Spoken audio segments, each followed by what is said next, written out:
right now that supports the women who are being asked to give birth. We have an increase in maternal and infant mortality right now. This bill is going to further increase that. So all of these things that I'm talking about are related, because all of this is related to the complicated choices that people make around decisions on whether to have a family.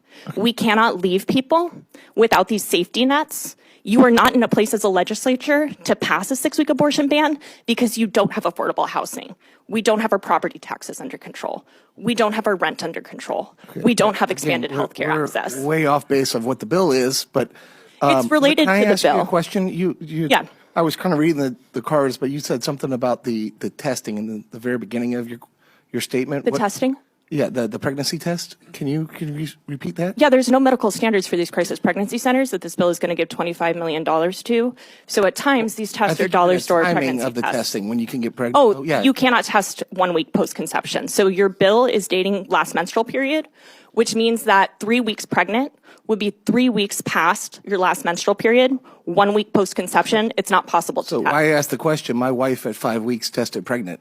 So that would be 5 weeks last menstrual period. We're referring to 3 weeks last menstrual period. It was 5 weeks total. She tested positive. So that would be 5 weeks. 3 weeks, not 5 weeks.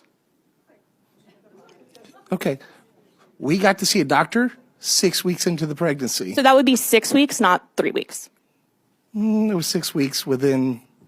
Yes, the statement made was that you could test 3 weeks into a pregnancy. You cannot. It's 4 weeks to 6 weeks is typically when you are able to test for that pregnancy hormone. So totally valid. I completely believe you that 5 weeks and 6 weeks you were able to test because that's within that time period where you can first test, which is between 4 and 6 weeks. Okay, so between conception and 6 weeks, which I think is what the bill speaks to. It speaks to actually 6 weeks post last menstrual period. Okay, thank you. I have a question. Let me ask a couple questions and we'll go to you guys because I want to get into the 5 weeks thing because mine was very specific when I asked the question. My wife missed her period. Yes. A week later took a pregnancy test. Right. Went to a fertility specialist and he said it's 6 weeks.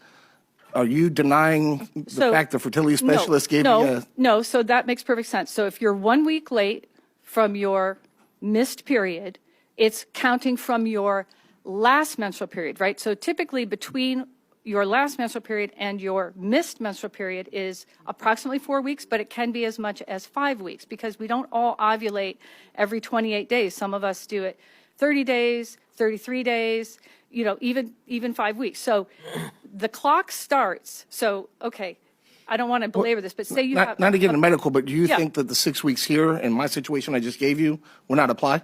No, you were at 6 weeks. But what I'm saying is that would have, by 6 weeks, this bill would have prevented any action, right? So if your wife didn't want the pregnancy, she's kind of already missed the window. And you went right away. You went 1 week after, and you were seeing a fertility specialist, which allows you to get in the door, frankly, a little quicker than the average, Jane on the street who doesn't have contact with that kind of person. So if you're just calling up, I haven't been an obstetric patient. This is my first visit.